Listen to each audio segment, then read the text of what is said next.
E aí galera, sejam bem-vindos ao Eu Leio o Gibi, meu nome é João e o vídeo de hoje é para nós conversarmos um pouquinho a respeito de Pantera Negra volume 3, publicação da editora Panini em capa dura e que conclui o arco Uma Nação Sob os Nossos Pés, que foi publicado em 12 partes lá nos Estados Unidos, ou seja, o primeiro ano do Ta-Nehisi Coates enquanto escritor do Pantera Negra. Diga-se de passagem que ele está escrevendo Pantera Negra até o momento também lá nos Estados Unidos, e esse encadernado especificamente conta com a arte do Chris Sprouse e do Brian Stelfreeze.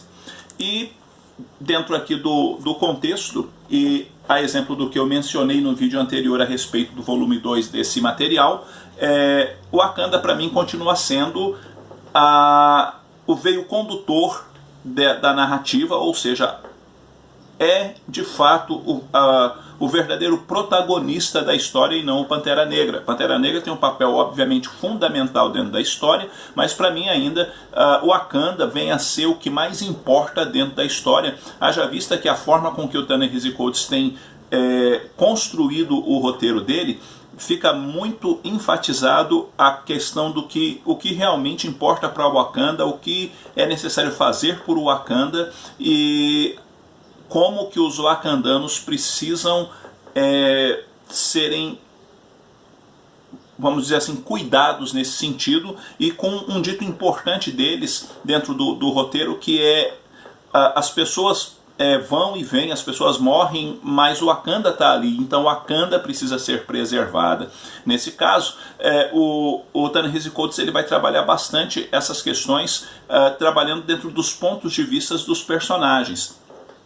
Nesse caso, seja a guarda de honra do Pantera Negra que desertou e está querendo meio que virar uma nação independente, mas percebe que sem alianças isso não será possível, e ainda de repente a melhor coisa para o Wakanda seja continuar junto de Wakanda, mas até que ponto isso é possível dentro do sistema de governo de Wakanda e como que isso de fato as beneficiaria, ou uma pessoa totalmente do avessa na verdade aos conceitos governamentais de Wakanda, que é o caso do Teto, que é um terrorista, e junto com a parceira dele, ele está ali querendo atacar o Wakanda realmente e tomar força, o poder ali em Wakanda. Por sua vez tem o T'Challa e também a Shuri, que agora está um tanto que mais poderosa, mais sábia, entre outras coisas, procurando articular os caminhos para poder chegar a derrotar o Teto, mas também beneficiar a nação de alguma maneira, e quem sabe repensar a forma com que o Wakanda tem sido regida no decorrer dos séculos. Então o quadrinho ele vai trabalhar muito esse lado assim social, de certa forma, e político, profundamente político na minha opinião, do quadrinho. Tem ação, porque obviamente vai chegar um momento em que o Pantera Negra vai confrontar o Teto, e eles vão acabar, obviamente, os exércitos lutando um contra o outro.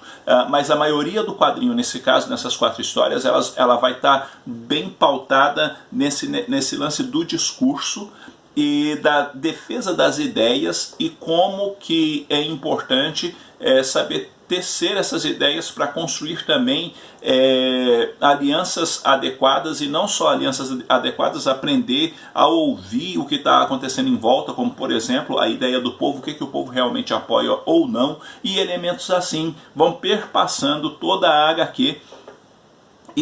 E é interessante nesse sentido, o desfecho também é interessante, é bacana, a proposta do Ta-Nehisi Coates para a construção de uma futura Wakanda também é bacana, só que em alguns momentos, justamente por causa desse excesso de discurso, a leitura às vezes fica meio cansativa, fica meio chata, fica meio assim empurrada, não porque é ruim necessariamente, mas porque muitas vezes fica muito presa dentro desse âmbito assim meio que politizado ou político, na verdade, da HQ. E isso teve uns momentos que me incomodou, e eu acho assim que poderia ter tido mais ação, um pouco mais de elementos voltados para o lado heróico, vamos dizer assim, do personagem, um pouco mais de batalha, essas coisas assim, justamente para dar um dinamismo melhor ao roteiro do Ta-Nehisi Coates. Em linhas gerais, o quadrinho é bacana, depois vão ter alguns trechos de edições dos Novos Vingadores do Jonathan Hickman, que vai de certa forma ajudar também a entender,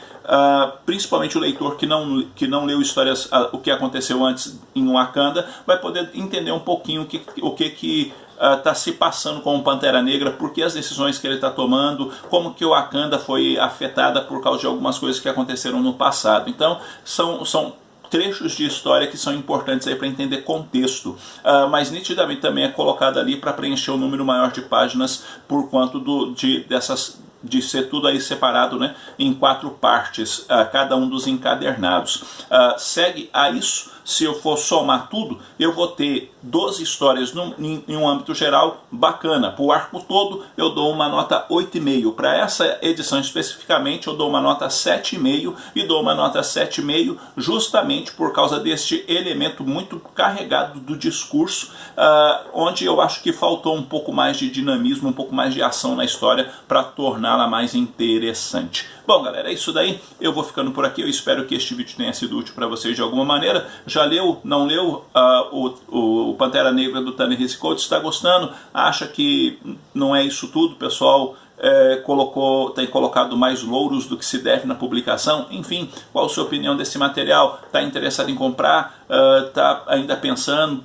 Vai resolver deixar meio que de lado? Enfim, vamos conversar um pouquinho sobre essas coisas aí nos comentários, até porque a opinião de vocês é muito importante aqui pra gente aqui no canal.